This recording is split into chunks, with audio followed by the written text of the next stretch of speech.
It's the return of Tanaka. Yankees start tonight. Masahiro Tanaka much better in the evenings.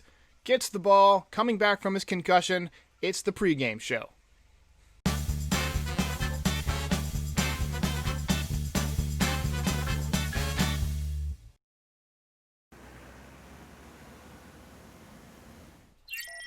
So according to Rob Manfred, who is, in my opinion, the worst commissioner of my entire life, terrible. He's trying to jury-rig this season, just tape it together with duct tape, and I guess I don't blame him. But some of the things that we've done are just ridiculous. Let's start with the extra inning rule, where we're putting a player on second base to begin extra innings. That's not baseball. That's just not baseball. I don't totally disagree with the 7-inning doubleheaders because even as an avid baseball fan, a die-hard Yankees fan for many, many years, I have trouble sitting through 18 innings. And then, with the rosters being disrupted, I guess that makes sense. But according to Rob Manfred, he's saying that the players need to do a better job of, controlling this virus, which, good luck, or else we're going to have another shutdown, which means we're going to have another shutdown. So apparently the Marlins were totally not abiding by any of the protocols. Florida, go figure. But they went out to bars and they were all hanging out without masks and socializing with other people in Florida, nonetheless. And then again in Philadelphia, according to the reports. So the Marlins have cost, about 20% of the league, about a week's worth of games. Way to go, fish. So there could be another shutdown coming. And it's disappointing because the Yankees look terrific this year. 5-1. They just look like they've opened up in mid-season form. Judge and Stanton healthy and clicking at the first time for the first time really since Stanton joined the team. The first couple of weeks of 2018, I guess there were some games where they both hit home runs. They both looked okay, but really, they haven't both been hot for an extended period of time since Giancarlo joined the Yankees. So let's just hope this season goes for as long as it can. Let's hope these hot streaks can play out as long as they can. But it would not surprise me if in a few weeks we're talking about the season being shut down again, this time for good. So on the day that we get Aroldis Chapman back, we lose Tommy Kahnle. Now Tommy Kahnle is likely done as a Yankee. I hate to say it, but unless they sign him to like a rehabilitation contract like you see sometimes, he'll be a free agent after next season. And he's not going to pitch this year, and he's not going to pitch next year. Because the recovery time for Tommy John surgery is increasingly 18 months. Tommy Kahnle is a huge part of this bullpen. Was a huge part of this bullpen. Upper 90s fastball. Best changeup in baseball, in my opinion. Ton of energy. He's not afraid of anybody. He's not going to wilt under the pressure. We've seen him come through in the postseason before.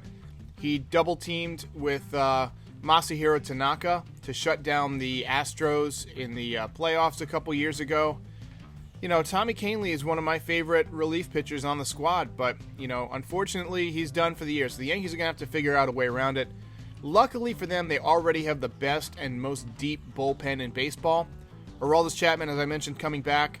Chad Green has been absolutely phenomenal. His fastball was down a tick. There's no question about it. 94, 95 instead of his usual 96, 97. But guys are still swinging through it. He's still got that great spin rate. He's working on that breaking ball. Last night, 2 innings, 4 strikeouts. Just looked tremendous out there. They've also got Zach Britton, who's got that heavy sinker. He's already had some injury problems. You hope that he can stay healthy. And then we've got some other guys that can fill in if needed. Clark Schmidt is a guy to keep your eye on. I always thought that they were saving him in case, a starter went down, and they might be. But it would not surprise me to see them give him a bullpen role now, just because they're going to need some more arms out there. He's a guy, though, that can pitch multiple innings. He can fill that Chad Green role where he comes out for a couple of innings. Also, Jonathan Loaisiga, even though he gave up the big home run to Severino the other night, he's looked tremendous, both as an opener and out of the bullpen. I mean, home runs are going to happen. It happens to the best of us. It happened to Aroldis Chapman to end the postseason last year, unfortunately. Now, maybe Altuve knew what was coming, but, home runs are happening. That's a part of baseball. Everybody's trained to hit home runs these days. But I really think that, once that the Yankees get clicking and, everybody gets into a rhythm, the bullpen is still going to be really, really tough, even without Tommy Kahnle. So it's a huge loss, but not the end of the world. I'll tell you, it's hard to imagine that the Red Sox won the World Series just a couple years ago because they looked terrible. They traded Mookie Betts. Their entire rotation has been turned over. Their lineup is not threatening at all. I don't know, man. They've gone backwards. And, hey, sucks for them. Let's take a look at the standings. Yankees, of course, lead the East, .833 winning percentage, 5-1 on the season.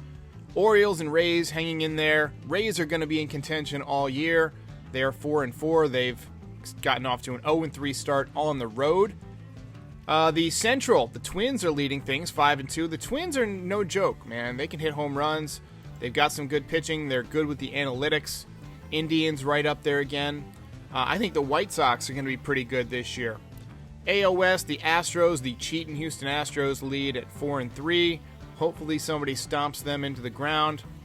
The Angels bringing up the rear at 2-6. They have not looked good. But I'd say the Yankees right now are the favorites in the American League. It's going to come down to the Yankees, the Twins, and the Astros, I think. Rays are going to be a problem, but I think the Yankees can handle them. The Rays, their offense just doesn't scare me that much, but they are pretty good at things like shifting and analytics, and they're really good when they bullpen the game. They know how to pitch the Yankees, so hopefully the Yankees will make some adjustments and be able to beat the Rays down this year. But right now, this was a season where the Yankees had to get off to a good start, and they've done that. 5-1, 60-game season. If you start off, 8 or 9-1, which looks like it could be a possibility because they're playing the Red Sox, who are not playing well. They're at home, and then they go back out to the Orioles, who have lost 18 in a row to the Yankees. Now that might get switched. They might play the Phillies. Who knows? Who knows with this schedule this year? This is just such a weird season. I think the Yankees are approaching this with the right mindset. They're just saying, whoever you put in front of us, we're going to beat your ass. We're going to beat you down. Let's go. That seems to be the attitude that the Yankees have taken so far, and it's working. Okay, Masahiro Tanaka on the mound tonight. One of my favorite pitchers. One thing about Tanaka that you can usually tell right away is how his command is looking. Usually when he has command in the first inning, he's going to have a good start.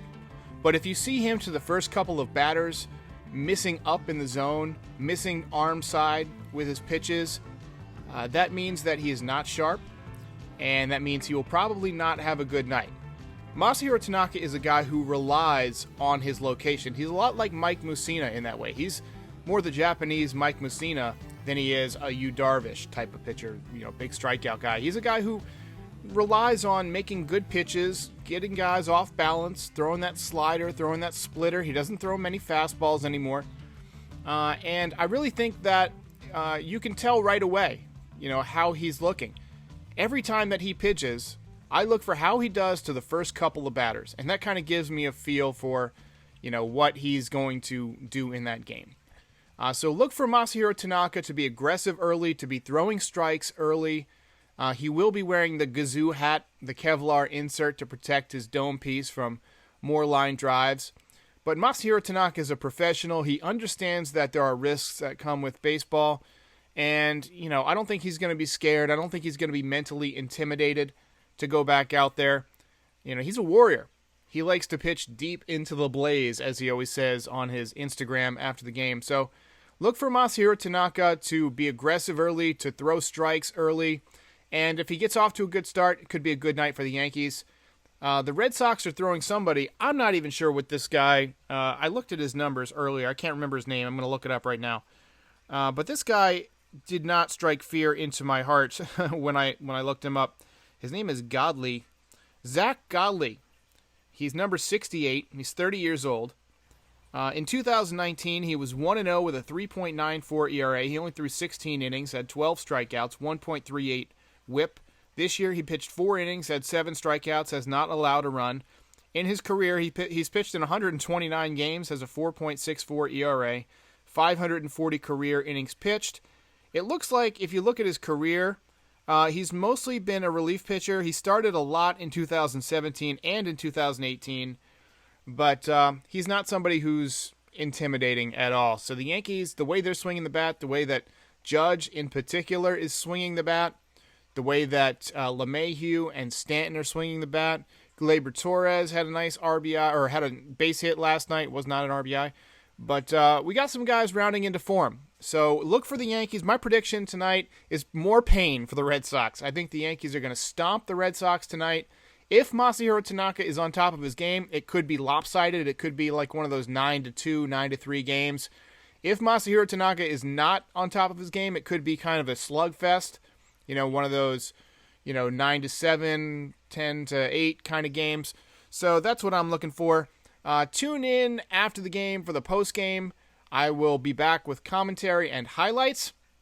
Do me a favor. Tell some of your friends, some of your Yankee fan friends about this channel. Trying to get it growing. We're at about 1,600 subscribers. I want to get to about 3,000 by the end of the season before we go into the playoffs.